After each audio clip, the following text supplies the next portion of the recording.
Hi BookTube, and welcome to the fifth in a series of six degrees of book separation, loosely based on the tag of the same, but with a tweak in that my new novel is about to be published in July, and that the first book in each of these six chains that I do has some influence or input on my novel.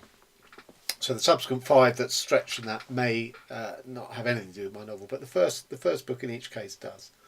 So to start today's chain, we have David Hume's The Origin of Human Understanding. Now, David Hume was a Scottish philosopher, and you may well ask, well, how have you incorporated him into your novel?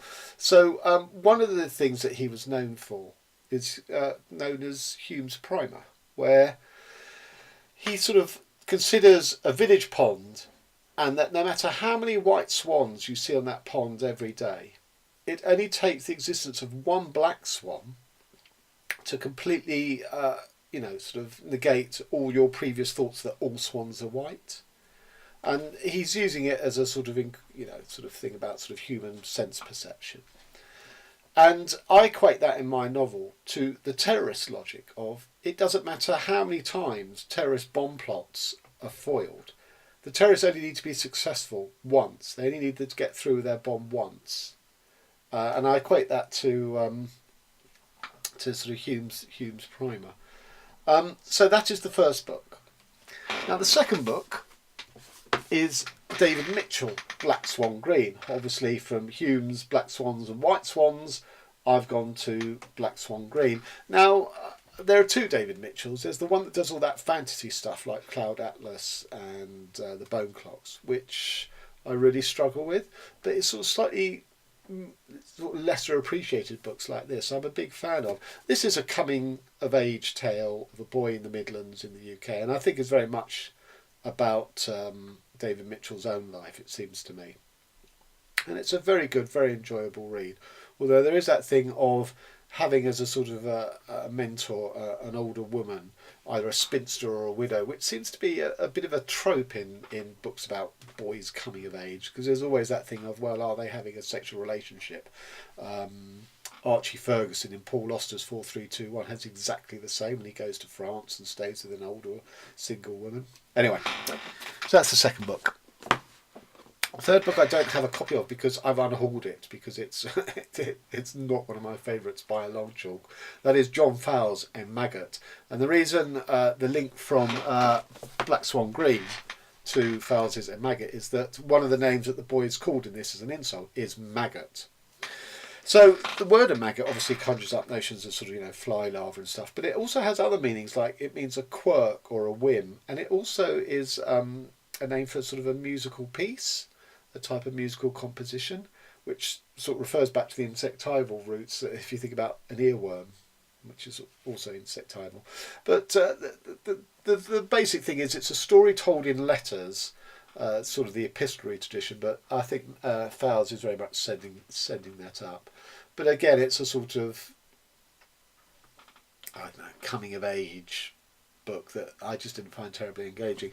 But the epistolary, the writing of letters tradition brings me to the fourth book, which is David Grossman's Be My Knife, which is a novel about a relationship between a writer and a woman who's married. And it's all done in letters, but it's not like a letter exchange. The first 2/3 of the book are his letters to her. Then you have a section where she writes letters to him, and then the third is a telephone conversation between the two of them. So at no stage really do they ever see each other other than the initial sighting. So you don't, they're talking about, particularly the man, it's all about his feelings, but it's all in a sort of a vacuum. It's this fantasy. It's there are no visual cues because there's no reality to it, and it's hard to sort of, if you think about when you have a conversation with someone, you're looking at them, what are their gestures, what are their facial expressions, what's the context of in which you find yourself and what you're talking about. And there's none of that here because it's all done in letter form. It's a really unsatisfactory book, which I didn't really enjoy. Okay, and that brings us on to the history of history. This is a book that sort of considers two mothers in the Second World War. One is a Jewess who was trying to protect her family from ending up in the death camps. The other is Magda Goebbels, who's trying to, stop her children falling into the hands of the Russian Red Army as they approach Hitler's bunker where she and her family is, because it's just too terrible to consider what the Russians will do to her. And in the end, the whole family end up taking cyanide and killing themselves. But the reason I've linked back to Grossman's Be My Knife to this is the most interesting part of this is where she asks the question, what is the difference between throwing a knife at a door and writing about throwing a knife at a door?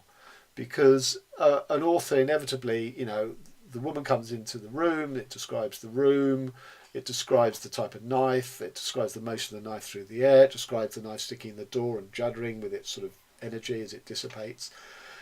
All of which takes a long time, much longer than the fleeting violence of throwing a knife into the door. So, it asks profound questions about reality and fiction. I think it's a I've got a dedicated short video on this book, which I'll do the link to. So from Be My Knife to writing about throwing a knife.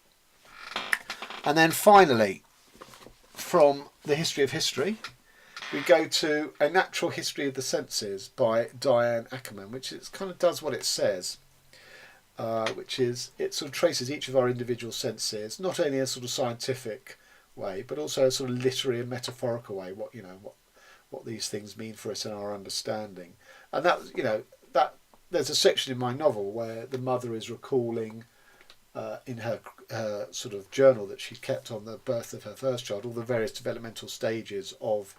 What does teething mean, and what does crying mean, and all these sorts of different ways that a baby doesn't have the full palette of self-expression but is gradually developing them, and how the mother has to read these non-verbal communications from the baby.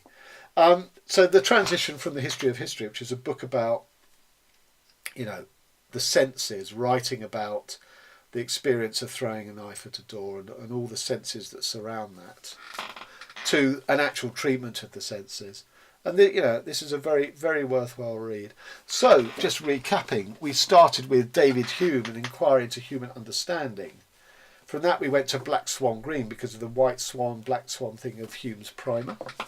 From there we went into John Fowles' A Maggot, because the character in Black Swan Green was often referred to as Maggot. From the epistolary style of John Fowles' novel, we got to the epistolary novel that is David Grossman's Be My Knife. So from being my knife to an actual knife thrown into a door and the description of it and all the sensations of it, we have Ida Hattemer, The History of History. And then as a sort of summary, we have A Natural History of the Senses, which is all about sense perception, by Diane Ackerman. So there you have it. That's my fifth 6 degrees of book separation, and I hope to see you for the sixth and final one. Thanks very much.